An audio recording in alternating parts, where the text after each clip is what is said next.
Shall we play a game? We got Star Wars Unlimited. We got classic Star Wars games. We got old school D&D, independent RPGs, mini painting, Warhammer, of course, tons of other games. But first, we're gonna need some coffee here on Board Barista Productions.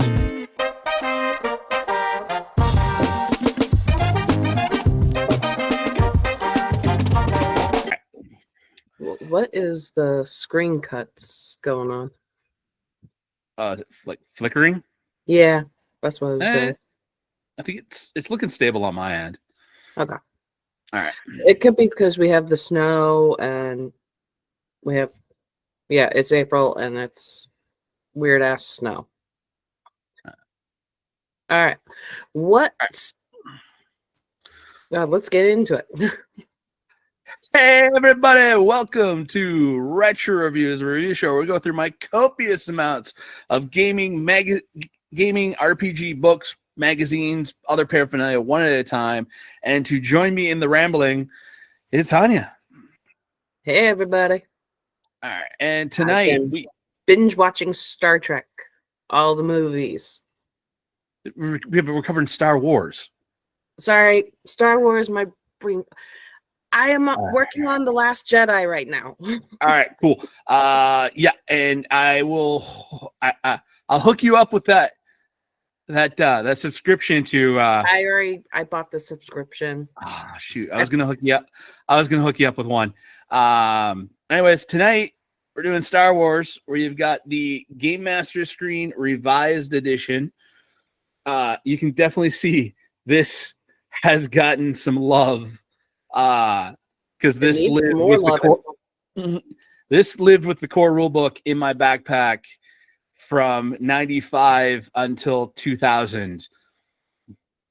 Well, 96. No, 95. No, 96. 4 years of high school. This book has spent more time in my backpack than my actual textbooks. So, pick this up. Basically, when I went to buy the core book from my good friend Ken Oliver, he asked me if I had the DM screen. I said no. He just grabbed this off the shelf, put it on top of the pile. I said, you need this too. So my parents weren't looking to spend an extra $15, but they ended up spending an extra $15 to be able to get that for me. So I know it says Game Master screen, and normally a Game Master screen doesn't have the handy dandy booklet that this has. Some of the old second edition D&D books would have a little booklet inside, but that booklet would be an adventure. But of course, it's got player information on these two panels, and on the insides, all the DM rules that you would need at a glance tables. But it was really the booklet on the inside that is the huge selling point for this. This is basically the light edition of the rulebook. If you had the revised DM screen and knew a bunch of the rules off the top of your head, you had everything you needed. Vehicle stats, NPC stats, commonly used ones are all in here. There's tons of reference materials. There's even character sheets for your ships as an actual character sheet. And then there's like an actual Starship pilot license type stuff, and like your weapons license from the Imperial Space Ministry for that. Like stats of all the major NPCs, all your different variants of stormtroopers, breakdown of all a quick reference list of all the skills. Even starts off with a blank character sheet to photocopy. There's 1, 2, 3, 4, 5, 6, 7, 8, 9, 10, 11, 12, 13, 14, 15, 16, 17. There's 17 extra character templates in here. Notably, I'm glad that it was in here and not in the core book, because I'm pretty sure we would actually be ripping off part of the X-Wing novels with somebody actually playing an Ewok Yes. Character. Yeah, Stats. in the X-Wing series, they had a fake Ewok. They had faked an Ewok as a disguise for one of the other more famous pilots in the squadron. So they've had him wearing a whole blacked out flight suit with an Ewok puppet that was like taped to the flight suit with some extra like fake limbs, so he'd be able to fly with this Ewok contraption sitting in his lap. But what is the Ewok stats? Like, what's the dice count for that? Ewok. So for your basic attributes, an Ewok gets, well, the Ewok warrior gets his dexterity is 3 dice plus 2, knowledge is 2 dice, mechanical is 3 dice plus 2, perception is 4 dice plus 1, strength is 1d plus 2, and technical is 2d plus 2. The downsides to playing an Ewok, those are listed right on the special section of the character sheet. Just gotta find it. They get a skill bonus of plus 2 dice for every 1 die that they place into hide, search, or sneak. So basically, if you put a die into those skills, it doubles. Yep. They have the skill limits of may not place skill dice in vehicle, starship, or repair skills. So we, like in the X-Wing novels, there was a scientist who had done some experiments on enhancing the intelligence of creatures, and they actually did like smarten up an Ewok and a Gamorrean, the pig guards from Jabba's palace. They smartened them up. And in Wraith Squadron, Piggy is a Gamorrean X-Wing rebel pilot who is an experiment of the Empire. Okay. And also Ewoks get smell. They get plus 1 die to search when tracking by scent. Huh. So they have an acute sense of smell. Okay. So predictable for an Ewok. Yeah. But yeah, it's just like, and the sheer amount of like different handouts that are in here. There's the system and sector maps. They're blank that you can fill out to sketch in, so you can actually have like starport log. You can actually build your cities and stuff like that. There's the Etterbush, which is the Star Wars alphabet, is listed in here. Like, it's got tons of quick at a glance reference for built. There's a blank data pad template, so you can actually make, like, using like a little like photocopy and then like cut and tape, you can put together like what and photocopy again, and you can make like handouts that look like Star Wars. Put it on a little piece of cardboard, and you got like a data pad to hand out to your players. Like, yeah, this is what the information's on it. So really, really comprehensive rules, handouts, data cards. Like, this thing is like a workhorse for anybody who's going to be the game master. It's got all the stuff you need in it.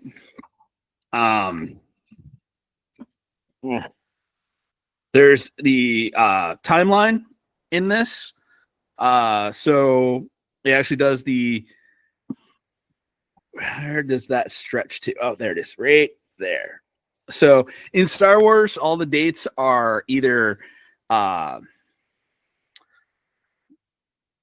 BBY or ABY is how they did it, how they did the old extended universe timeline. They still use those references as like the timeline. So it's before the Battle of Yavin. So before A New Hope, Episode 4, or the original Star Wars from 77, however you want to describe that movie. Oh no, I just watched that one.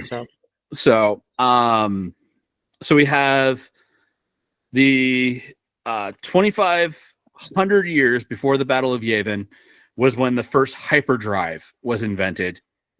There's a lot of barbarian warlords, such as Zim the Despot. They ruled different sections of the galaxy. This is when the Galactic Republic was founded, and the Jedi Knights first start to appear. So that's like Tales of the Jedi era, is like these thousands of years before the Battle of Yavin. They originally had, in the old timeline, was that the Clone Wars would have ended 35 years before the Battle of Yavin. That's why Obi-Wan looks so ancient. Like, he doesn't look like he's just like in his 60s. He looks like he's in his 80s, is because the Clone Wars were supposed to have ended 35 years ago, not 19. So they're all like, the timeline got a little bit adjusted towards the end of this. This timeline was thrown out. They started being like, use the book timeline from the novels, because all the Star Wars novels have an updated timeline of events of where this book happens and how many years. Yeah. So this one is the pre-Clone Wars prequel era timeline. And it went to 23 ABY, so 23 years after the Battle of Yavin. That is when Luke Skywalker has, in the Extended Universe novels, he has started his Jedi Academy, the Jedi Praxium, on the forest moon of Yavin 4.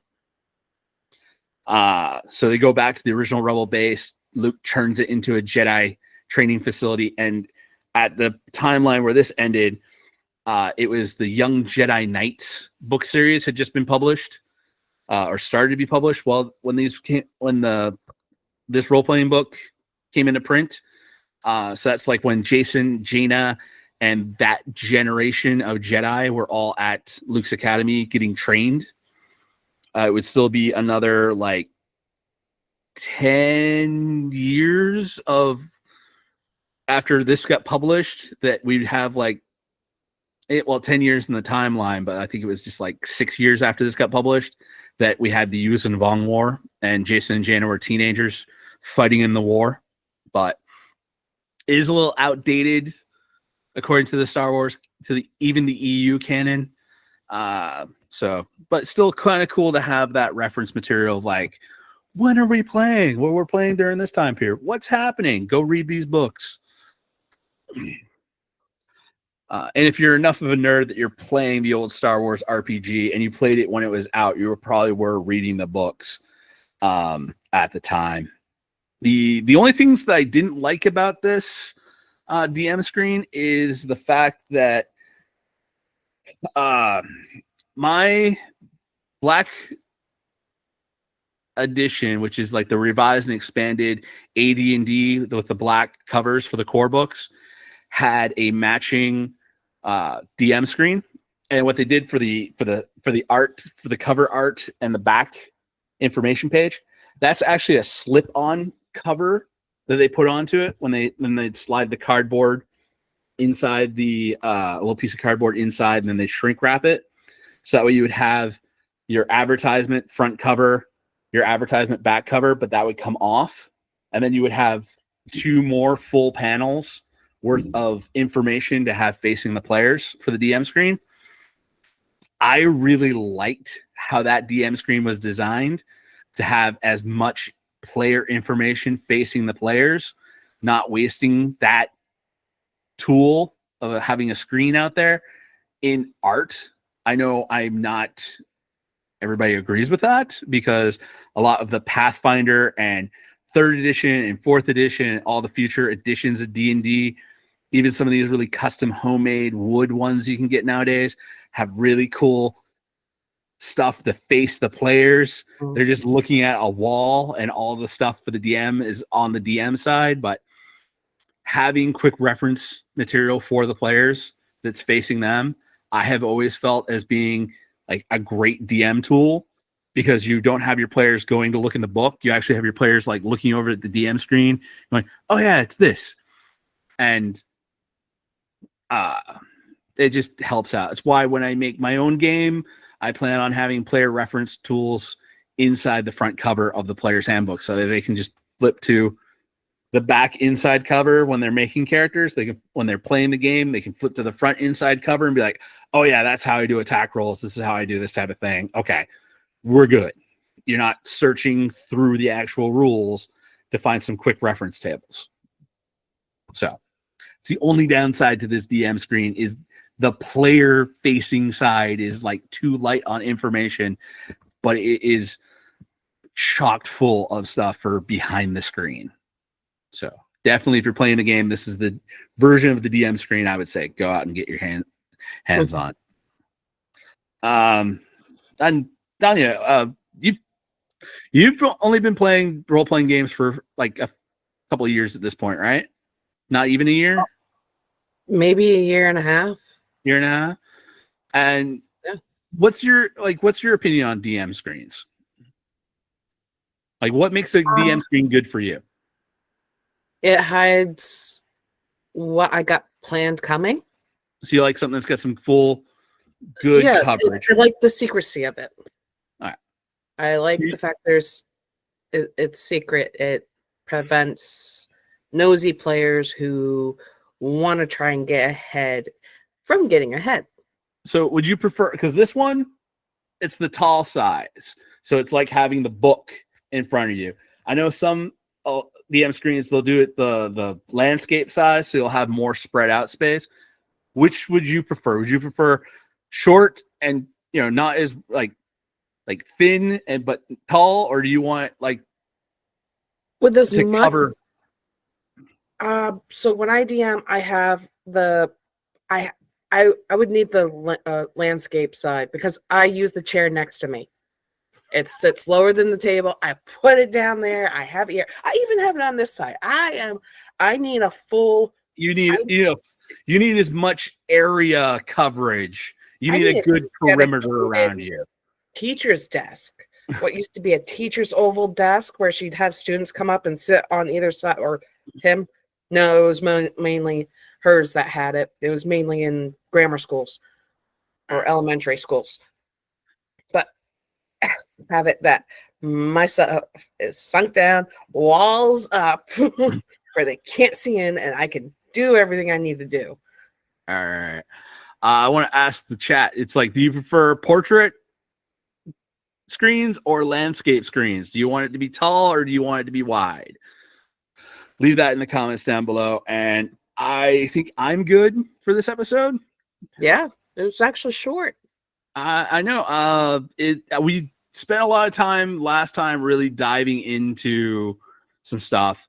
We'll probably do that in a couple more of these episodes where I've got some more stuff to talk about. But the DM screen is just, my advice to any DM, if you're playing a new system or you've had the books for years, either put together a DM screen that's going to work for you, or if you're new and just starting out the system, if you're buying like my buddy Ken said, if you're buying the rule book, you're planning on running the games as the DM, you might as well have the DM screen.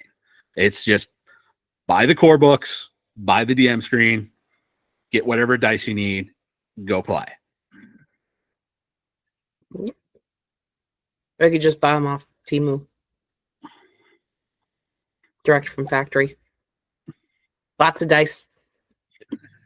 You are a dice goblin. Yes, I need to buy more because there's a couple of people we got coming to games without dice, so they need their own dice. Yeah, I would donate some of my dice to the cause, but the whole fact of the matter is, I'm like, then I won't have dice for when people come here, because I've got the Das Boot from Beer Fest, and that is full of my polyhedron dice. That's full of my D&D dice. I don't have it with me, but I have it's a skull shaped bag that's the size of a Crown Royal bag. That is just my D6s for playing Warhammer and Star Wars. Okay. So I've got like all my D6s that aren't part of polyhedron dice sets are in that bag, and then all my D&D dice are in the other one, are in Das Boot. I'm like, I got people covered for dice. Yeah, I need to get more dice to be able to cover people for dice instead of going, oh crap, Josh is losing his dice because I'm anal about where my dice get put. I'm like, why are you moving my dice? Don't move my dice. I put them there. You leave them the heck alone. They're my dice. I started with Das Boot. Before that, I had a glass cookie jar. But somebody lost or broke the lid for it. So I had no cover for it. And I was just like, no, because somebody had to buy me the cookie jar to replace the giant brandy snifter that, like, the size brandy snifter, size of the head you got it at Walmart is like a novelty thing Yeah. to like put floral decorations in. Yeah. One of my buddies had his dice. One of my old roommates had his D&D dice in one of those. When he moved out, he's like, I don't really need this anymore. I'm like, dude, can I have it? He's like, sure, man, it's yours. I'm like, I just pulled out all my Crown Royal bags of dice and dumped it in there, and it only filled up halfway. But since college, I got at least a gallon of dice. And I think I've sold off a bunch of my dice sets before. So I'm like, I've gotten rid of dice and I still have a gallon. Gotten rid of, lost. All right. Well, that is all for this week. I'm going to say peace. Peace. See y'all next week. Hey everybody, thanks for staying till the end of the episode. Remember to like, share, subscribe. Follow us on Facebook at Board Barista Productions. And if you want to support us, Patreon link at the bottom.